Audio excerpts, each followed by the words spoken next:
키포인트는 그대로 안녕하세요. 대한민국 신지식인 김춘수입니다. 우리가 컨설팅을 진행을 할 때 최우선으로 생각하는 게 세법이라고 생각을 하는데, 저는 그 위에가 세무조사라고 생각을 합니다. 왜냐하면 세법은 글로 돼 있다 보니까 세무조사관이 나와서 이거를 어떻게 해석하느냐에 따라서 결과가 천지 차이가 날 수가 있거든요. 그래서 저는 세무조사에서 어떻게 이거를 해석하느냐에 따라서 회사의 규정도 거기에 맞춰서 저는 개정을 하고 있습니다. 이와 관련해서 최근에, 그러니까 작년에 임원급여에 대한 세무조사가 있었는데, 이 세무조사가 과거의 세무조사 기준하고는 좀 다르게 세무조사를 진행하고 있어서 그거에 대한 이유가 무엇이고, 또한 그거에 대한 해결 방법이 무엇인지 그거에 대해서 말씀드리도록 하겠습니다. 지금까지 임원에 대한 급여지급 규정 개정은 2차례가 있었습니다. 과세관청이 임원에 대한 퇴직금이 너무 과하다라고 인식이 되어져서 그 임원에 대한 퇴직 소득세를 3배수로다가 제한한 소득세법 개정을 발표한 적이 있습니다. 컨설팅에서도 한도 규정으로다가 해서 규정을 만들어서 시행을 했습니다. 왜냐하면 과세관청이 한도 규정이라고 하는 소득세법을 개정을 했기 때문에 현장에서도 한도 규정으로다가 규정을 만들어야 세무조사관이 나와서 거기에 대한 합당한 거를 인정을 받을 수 있었기 때문이었습니다. 임원에 대한 급여 규정은 그냥 단순하게 한도 규정. 대표이사 월급 2천만 원. 이게 2천만 원을 꼭 준다라는 게 아니고 2천만 원 한도예요. 2천만 원을 초과하지 않으면 그는 송금에 산입을 시킨다라는 거죠. 예를 들어서 임원에 대한 급여를 2천만 원 한도지만 1천만 원만 지급해요. 괜찮아요. 500만 원만 지급해요. 그래도 괜찮아요. 그런데 2,200만 원을 지급한다고 하면 그 200만 원에 대해서는 송금 불산입 시키겠다는 거죠. 사내이사나 감사도 역시 마찬가지였고요. 상여금도 역시 마찬가지였어요. 이렇게 한도 규정으로만 급여 규정을 만들었었을 때도 세무조사에서 이거를 다 인정을 해주고 넘어갔었어요. 왜? 그때는 규정이 있느냐 없느냐, 그게 중요한 거였었지 급여를 실제적으로 얼마를 지급했느냐 이게 중요한 게 아니었었거든요. 두 번째는 2015년도 말까지 근로자는 퇴직금 중간정산을 할 수 있는 규정들을 싹 없앴거든요. 근데 임원은 한 가지 방법이 더 남았었어요. 그게 연봉제 전환이었어요. 근로자와 임원의 형편성을 제고를 해서 2015년 12월 31일까지 임원에 대한 퇴직금 중간정산 연봉제 전환을 허용을 했고, 2016년 1월 1일 이후부터는 못하게끔 규정을 개정을 했었어요. 그래서 이때 당시에 얼마나 많은 법인들이 퇴직금 중간정산을 했냐 하면, 과세관청에서 세무조사를 할 때 너무 많은 법인들이 중간정산을 했기 때문에 일선 세무서에다가 공통적으로 서류를 발송을 했었어요. 퇴직소득세 해명하라고 하는 서류를. 퇴직소득 해명 자료 제출 안내라고 해가지고 해서 모든 세무서에다가 이 공문을 보내서 소명해라. 그러면 법인에서는 거기에 대한 소명 자료를 보내기만 하면 다 인정을 받았었거든요. 그런데 특이하게도 이때 세무조사를 다른 세무서에서 호봉제를 증빙을 해라. 호봉제를 증빙하지 않으면 퇴직금을 인정할 수 없다. 이렇게 세무조사가 진행된 적이 있었어요. 과거 법인세법 시행령 44조에 보면 임원의 급여를 연봉제로 전환하고 더 이상 퇴직금을 받지 않는 조건일 때 중간정산을 허용을 해줬었거든요. 다시 얘기해서 연봉제 기간에는 왜 퇴직금이 없냐? 연봉에 포함이 돼 있으니까. 그렇다고 하면 과거 연봉제 이전의 기간은 여기는 별도로 적립하는 퇴직금이 있다는 얘기고, 이 적립하는 퇴직금을 받는 이 기간이 호봉제다. 그러니까 니네 호봉제를 증빙을 해라. 다시 얘기해서 호봉제에서 연봉제로 전환을 해야 말이 맞지, 연봉제에서 연봉제로 전환한다는 건 말이 안 맞는다. 그러니까는 호봉제를 증빙해라. 이게 세무조사였어요. 자, 그래서 이때 당시에 2차 개정은 호봉제를 증빙하는 규정이 주를 이루었었어요. 왜냐하면 호봉제를 증빙하라고 세무조사 하니까. 그래서 저희도 호봉제를 증빙할 수 있는 규정으로다가 해서 컨설팅이 반영을 했고요. 그 반영된 급여 지급 규정이 근속연수 1년, 2년, 3년, 4년, 5년 이렇게 근속연수에 따라서 호봉으로 책정을 해서 급여를 지급할 수 있는 호봉제 증빙 규정을 만들어서 시행을 했었어요. 왜냐하면 앞에서 호봉제를 증빙을 해라. 그래? 자, 호봉제 증빙을 했다. 이때도 물론 호봉제를 증빙을 하긴 했지만 여전히 한도였어요. 여기서 대표이사가 1년차에 1,000만 원이었는데 꼭 1,000만 원을 지급하라는 게 아니고 800만 원, 700만 원 괜찮다는 거죠. 왜? 이 한도만 초과되지 않으면 됐기 때문에. 이때 당시에 주 관점은 호봉제이냐 아니냐라는 증빙이 목적이었던 거지, 이 금액을 실제적으로 지급했느냐 안 했느냐 이게 목적이 아니었었다는 얘기예요. 그래서 이때 2차 때는 호봉제를 증빙하는 규정으로다가 세무조사에서 다 인정을 받을 수 있었던 시기였어요. 그런데 작년 2021년부터 이 호봉제 증빙하는 이 규정도 세무조사에서 부인을 했어요. 지금까지 호봉제를 증빙하고 있는 이것도 부인당하는 세무조사의 사례가 등장을 했습니다.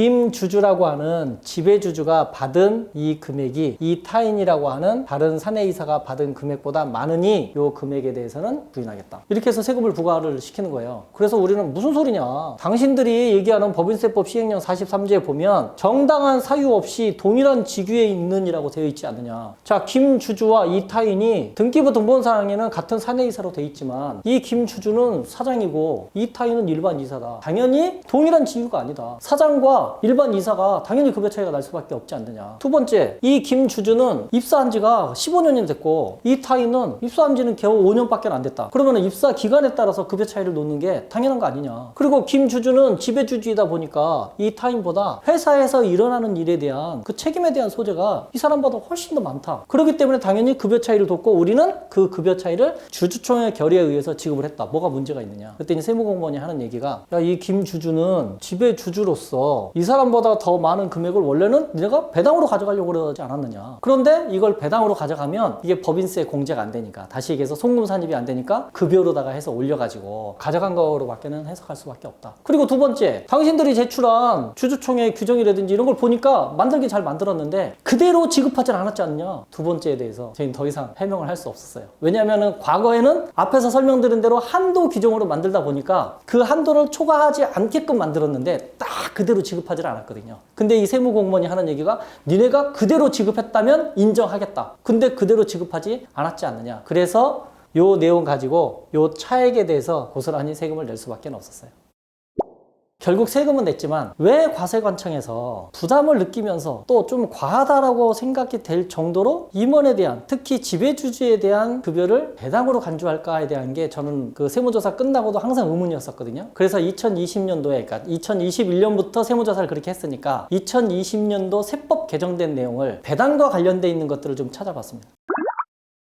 두 가지가 있더라고요. 하나는 초과 배당이었고 또 하나는 개인유사법인의 초과 유보소득을 배당으로 간주한다는 규정이었었어요. 근데 초과 배당은 이중과세라고 하는 논란이 지금까지도 있지만 어쨌든 과세관청이 원하는 대로 세법이 통과됐어요. 다시 얘기해서 과세관청이 원하는 대로 세금을 지금 거둘 수 있게끔 세법이 개정이 돼서 현재 시행이 되고 있어요. 그런데 초과 유보소득 배당 간주에 대해서는 얘가 국회를 통과하지 못해가지고 부결됐어요. 다시 얘기해서 과세관청이 배당으로 간주를 해서 세금을 얻으려고 하는 거에 차질이 있었다는 거죠. 그러면 이 차질에 대한 거를 만회할 수 있는 게 있어야 되는데 그거를 최대 지배주주인 사람이 타인과 비교를 해서 급여를 더 많이 받은 거를 배당으로 간주해서 배당소득세를 간주하게 된 거죠.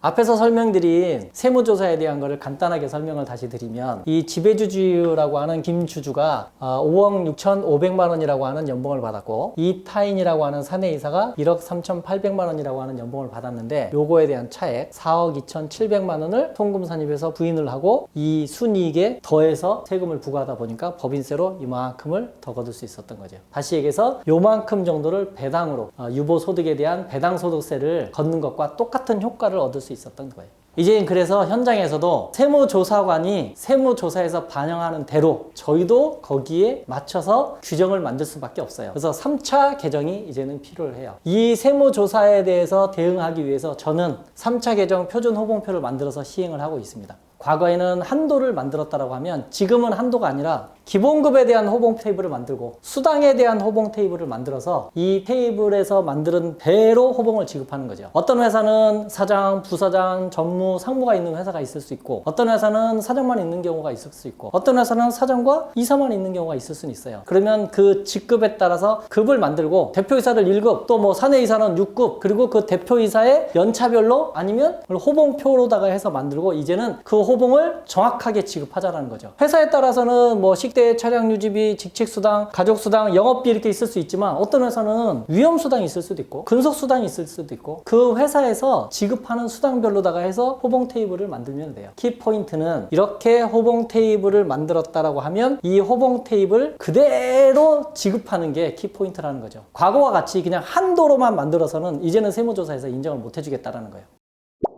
이렇게 3차 개정으로다가 해서 규정을 만들고 그대로 지급을 하면 3차 개정에 대한 호봉표와 요거에 의해서 지급하는 임금 명세서 내역과 일치하게 될 거예요. 또 이 3차 개정 호봉표대로 임원에 대한 보수 계약서를 작성을 하니까 요 세 가지가 다 일치를 할 거고, 또 이 개정 호봉표, 임금 명세서, 임원 보수 계약서에 의해서 책정된 호봉을 공제금액, 뭐 근로소득세라든지 4대 보험 떼고 지급하면 실수령액이 통장에 찍히게 될 텐데 그 금액하고 다 일치가 되니까, 이 네 가지가 전부 다 일치가 되니까는 아까 얘기했던 대로 규정대로 지급하지 않았지 않느냐라는 거에는 대응을 할 수 있다는 거죠. 그래서 앞으로는 3차 개정을 네 가지가 일치할 수 있도록 개정을 해서 실시를 하려고 하고 있어요. 저는 이미 작년 12월부터 3차 개정을 해서 컨설팅을 진행을 하고 있습니다. 또 과거에 계약했던 업체들, 그 업체들한테도 전화를 드려서 이제는 세무조사가 이렇게 이루어지고 있으니 이제는 3차 개정을 해서 시행을 할 수밖에 없습니다. 그리고 2022년 1월부터는 개정된 3차 개정 호봉표를 가지고 지급을 해야만 나중에 세무조사가 있을 때 그거에 대해서 불이익을 당하지 않을 수 있습니다 라고 홍보를 하고 있습니다.